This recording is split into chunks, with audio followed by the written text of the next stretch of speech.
Good morning, everyone. Picked up some issues yesterday, starting off with BatGirl number 13. And I haven't picked up number 12. The only reason I picked this up was the death of the family, which, of course, starts here. And in this one, it starts off with BatGirl pretty much down and out, and she's battling a character known as Nightfall, which her costume looks freaking awesome. She looks badass here. And pretty much it seems like that Nightfall wants to protect Gotham her own way and killing all the criminals. And Batgirl looks at it a different way. Also, it's a little bit origin tells the origin of also excuse me, Nightfall a little bit. Like Kenneth Cornus was her father, who was the last kingmaker and was pretty much royalty there. She never gave up in anything. She wasn't into boys and anything like that because her father came first. Her father was the number one in her life. And she did find somebody, a kid named Trevor. Trevor used to tell her the money will make you unhappy and all that stuff, and she believed him. So Trevor decided to take her and her family and her little brother and blindfolded them and made her watch while he took their skin off. It took 3 hours pretty much, it seems like that to happen, and while she's sitting there, in this pool of blood of her parents and her little brother, she just lost it there. And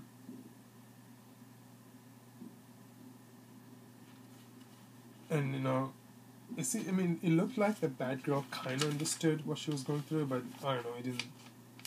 She was more, looks like, worried about, where is Trevor now? And then Nightfall's like, you met him. You met him actually a while back. So Trevor is right here, rotting in a little room. So Nightfall decided to check herself in the column. What is that? Oh my god. God. It just slipped my bloody mind. Arkham Asylum, that's it, yeah. She checked herself in there to learn everything about a criminal's mind, learn the crafts, she must, learn the crafts of madness. So when she got out, she wanted to deal with the criminals her way. So, BatGirl, kind of understood, feels her, and BatGirl is actually willing to just walk away. She's like, you know what? I'm gonna take Trevor with me and the other guy who stole a car, and Nightfall decided to start carving him because he stole a car. So as she's said, I'm gonna take Trevor, that's where Nightfall just said, no, you're not taking him, and just goes off on BatGirl, starts beating the crap out of her. And as she's beating the crap out of her, BatGirl falls towards the cage where the kid is who stole the car, Ricky. And Nightfall comes towards the cage, but Ricky grabs her hand, Nightfall's hand right here, and pulls it in, while Ricky's like, you know what, just beat the shit out of her. And that's the only reason BatGirl won, is because Ricky grabbed her hand and pulled it in the cage, and Nightfall was pretty much one-handed. That's it. That's the only reason BatGirl won that fight. And then and she's like, you know what? I own the cops. I own the judges. I own the city. I can do whatever I want. Money. I have it. I own them. And then towards the end, Batwoman shows up, and then they take Ricky and Trevor and they leave Nightfall behind And towards the end, of course, you see a BatGirl bandaged up. And that ends that part of the saga, of the storyline, it seems like. And then a new one begins while Barbara calls her mom to talk to her. She's like, we're freaking out. There's somebody watching us. People out the door. And then next thing you know, it looks like that these are the Joker's people that come into Barbara's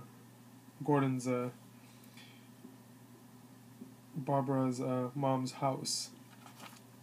And then you see this three particular criminals being talked to and released. They're like, you know what? It seems like that you've been, dealt with in the wrong way, and we're gonna do whatever we can to free you. We're gonna give you this chance, and all we want in return is you to kill Batgirl. And then the next issue is gonna be the return of the Joker.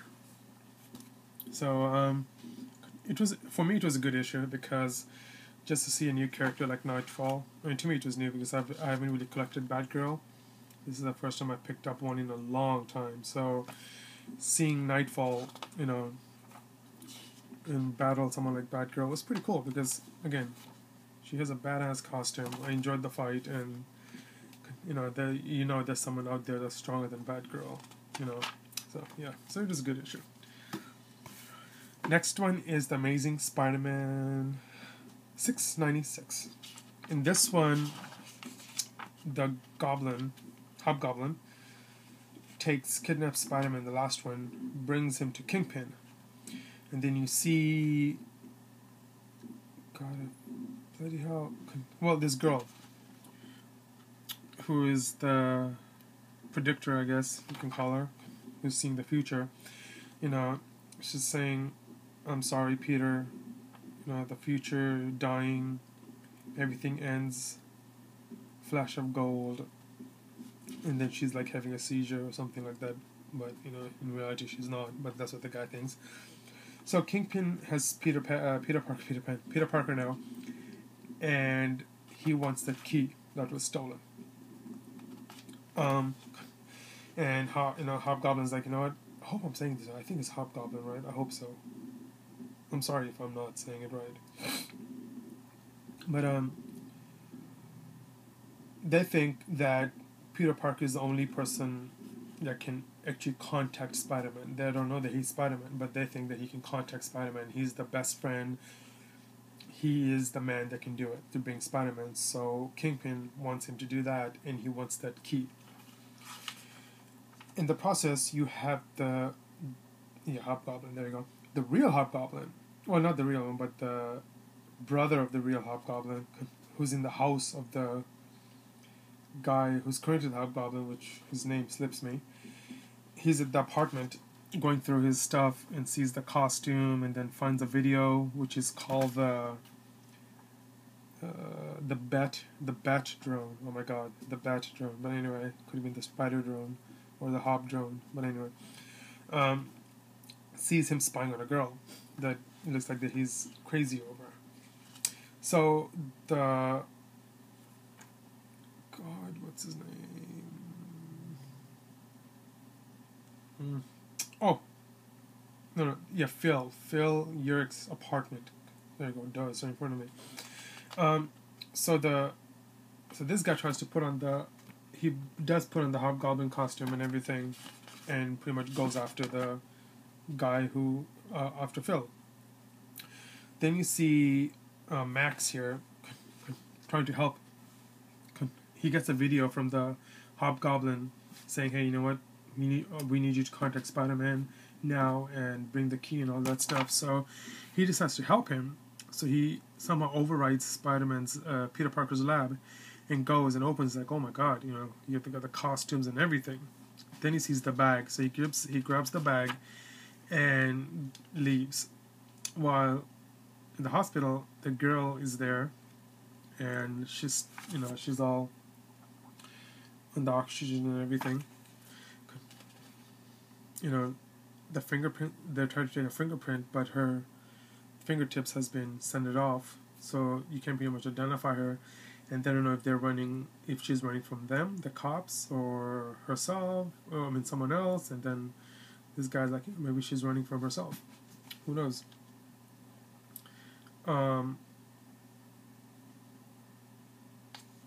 Then you see, and this looks like Dr. Octopus, one of his drones maybe, because she said that, in a flash of gold, everything's in the end or whatever. Then you see this thing right here coming out of the water and going up to the docks.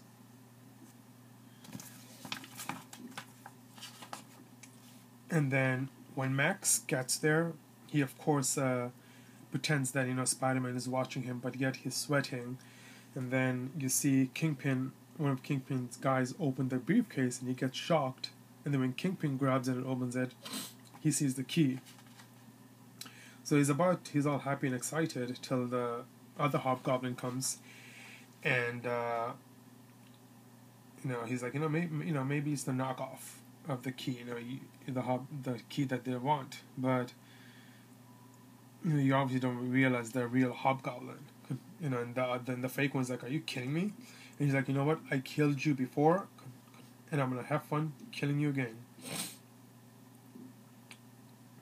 And he's like, my name is Roderick Kingsley. That was my brother that you killed, who was the Hobgoblin. So the brother's back to avenge his brother's death, and they're going at it. And while Peter Parker cuts the rope open and everything, Max goes to him, tells him, hey, you know what? I grabbed Spider-Man's web shooter and everything, and I have it right here, and I don't know how to shoot it, or I can try. Here, maybe you can, here, Peter Parker, here, Peter, maybe you can do it. Peter's like, oh yeah, I can do it. Thank you. Yeah, maybe it'll be a good idea. But yet, Peter Parker right now, his spider sense is going haywire. Like he's got a migraine. His spider sense is like just going crazy, all out, off the hook. And you got Hobgoblins, both of them going at it.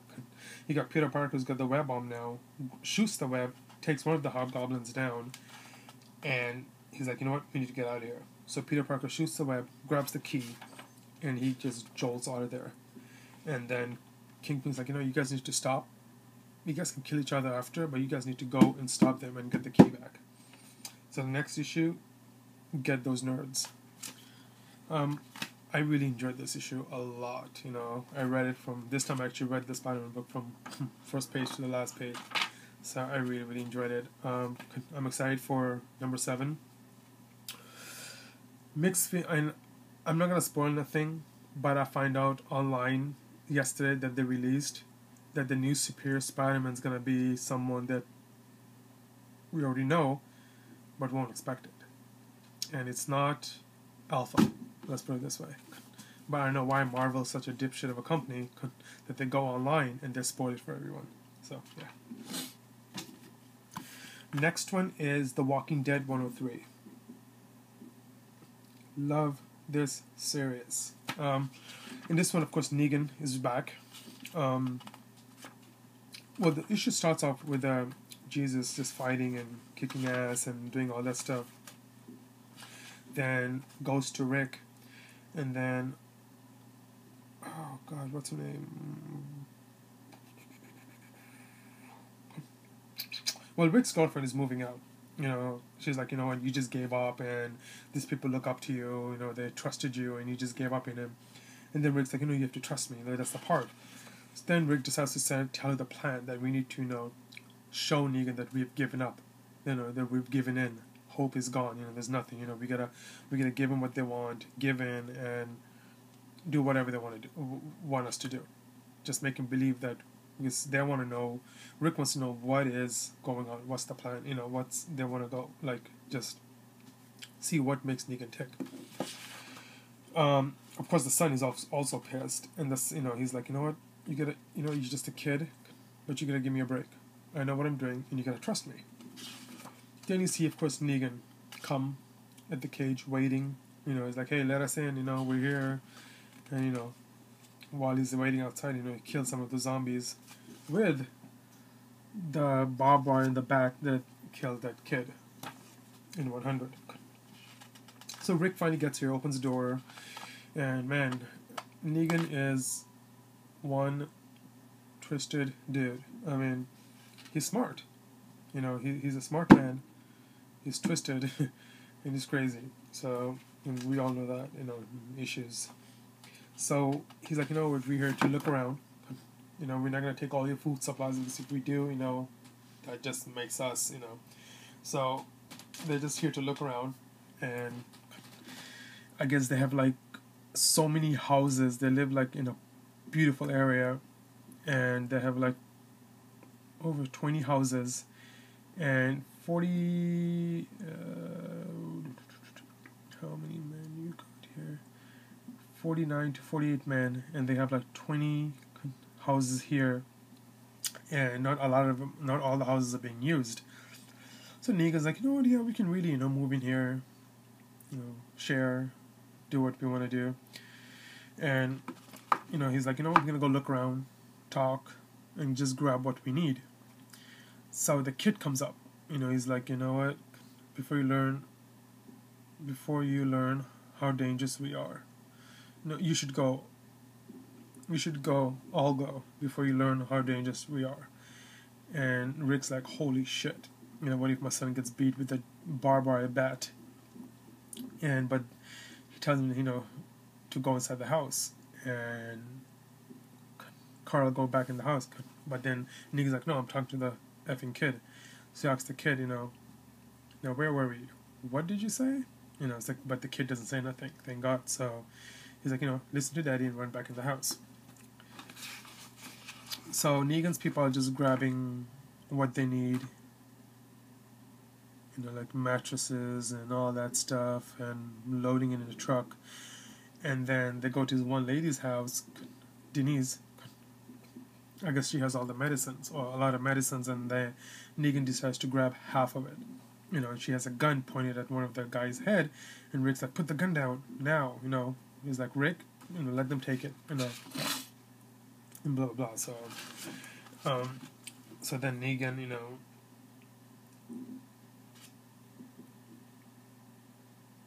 decide, you know, Negan's like, you know, I'm a very nice guy. If you really work with me, you know, and just, you know, we can work together just fine. So yeah, so that's what happened. And towards the end, you know,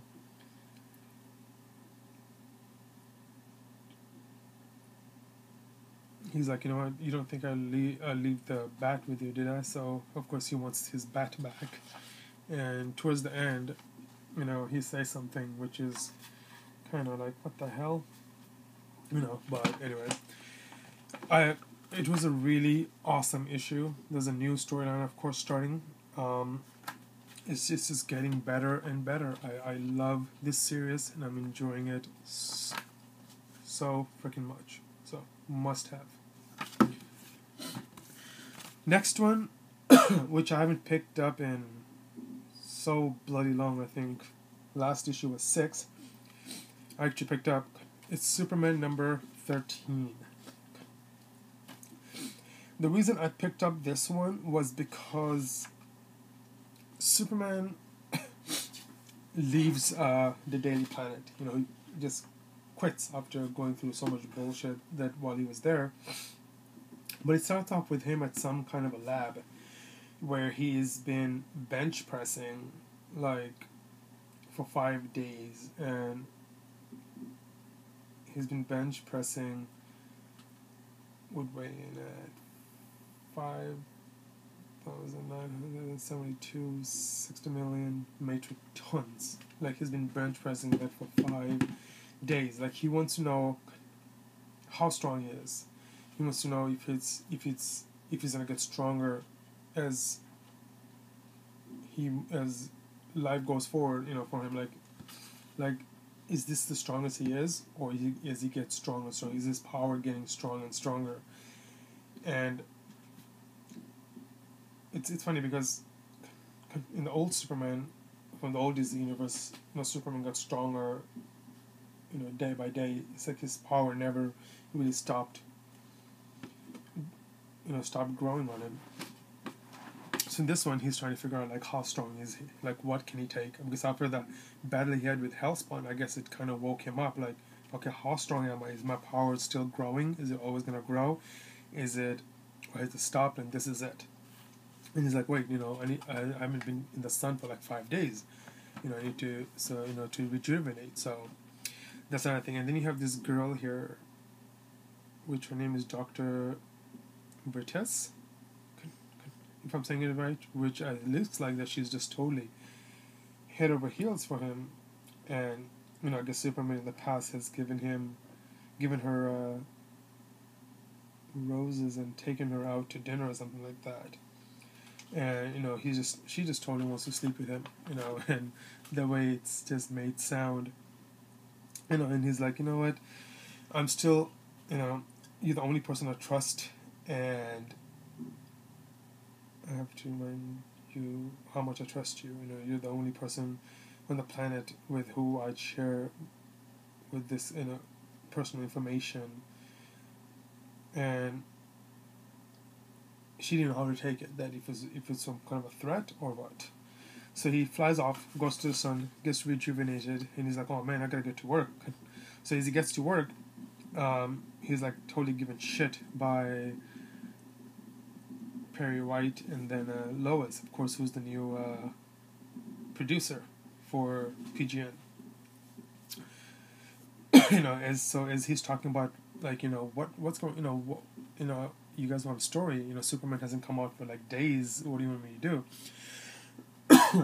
And that, what happened to the, what happened to the news, what happened to the passion of it and stuff. So, while Lois, interrupts him, it's like, hold on. So she starts texting, and the text says that from Jonathan, movers just arrived, I'm so excited, you're finally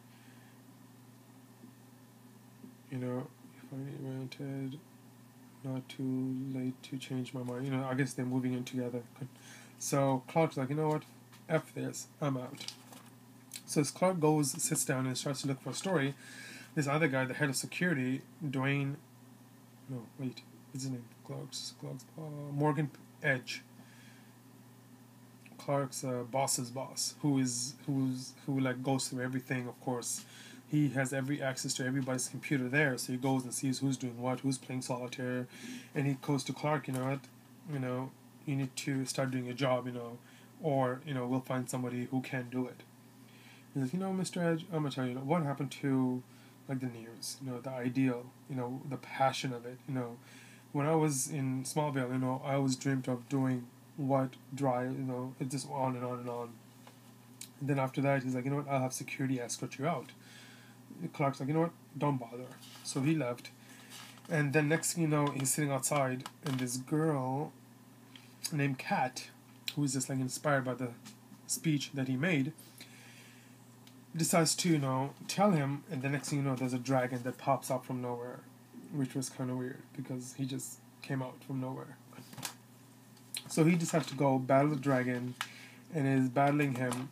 The dragon got knocked out, but his body's still going at it, so Superman's like, what the hell, he's dead, but he's not alive.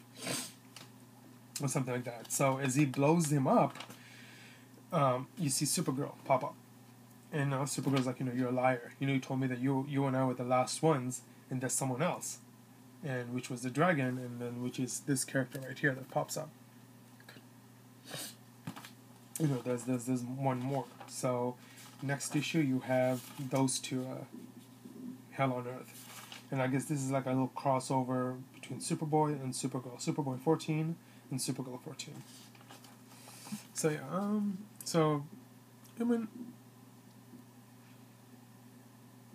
it was okay. Again, I picked it up just because, Clark is going to have a new career change coming up now, so I picked it up, and I'm definitely going to be back for number 14 just to see what happens with this new Krypton person popping up. My last one is, of course, Revival, number 4. Another awesome issue. In this one, of course, you have the reporter who is who went to the, oh god, what's her name? who went to Thing Fang Vang's home in the last issue, and as of course she disappeared and was no longer there, the cops show up and they're like, hey, is everything okay? This is the police. Is somebody here? And then you see Martha having a dream about the alien right here. And then they start investigating the body of that old lady who blew herself up in the last issue. So they're like trying to find out like what happened, and it seems like that she was on fire. Her body burned first from within and out, then out going in. And then you have this reporter who is... God, what's her name?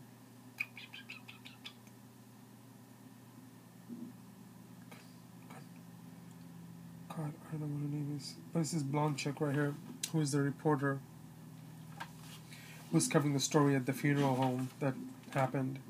So the doctor, starts to cut the girl open, the old lady, and determine that her body burned from within first, than from out. Then you see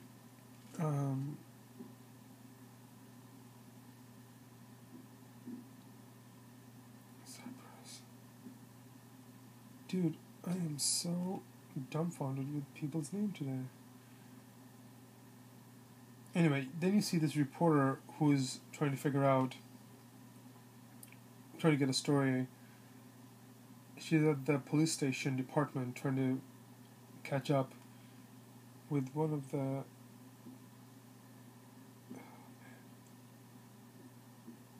Okay, forget that part. So anyway,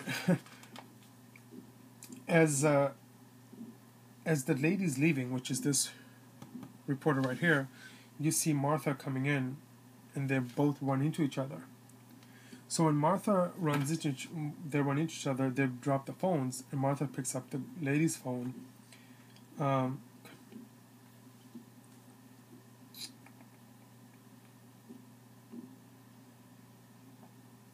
Picks up that lady's phone, and the phone starts ringing. And the weird thing is, it's this lady's phone that Martha's holding that sees the creature's face that Martha has been dreaming about. And then in the process, as she... Dude, this is so bugging me now. What is her name? So as the detective, as this reporter is leaving the police station, she gets up the bus. One of the guys in the suit comes and takes her. Kidnaps her, takes her, or whatever you want to call it. So when the blonde reporter, when she gets home, she of course sees her father and everything, goes upstairs, gets dressed to go to bed. And as she's going to bed, the husband, who is... name is Justin, his stomach is cut open. And she's like, what the hell? Father's there, stomach is cut open. And then you have this guy here from the last couple of issues who's been trying to kill the revivers, trying to make money like a fraud, that it's the devil, it's the demon that's doing this. And he's like, you know what? We're going to figure out what's going on, and we're going to set up a trap, or we're going to do something to make this happen. And then if it's, and we're going to hunt it down. And towards the end, you see Martha in this thing right here. This was a really good issue. Some things are here and there confusing, but other than overall, it was a really good book. Alright guys, so that's about it. Thank you for watching, and you guys have a great week. Take care.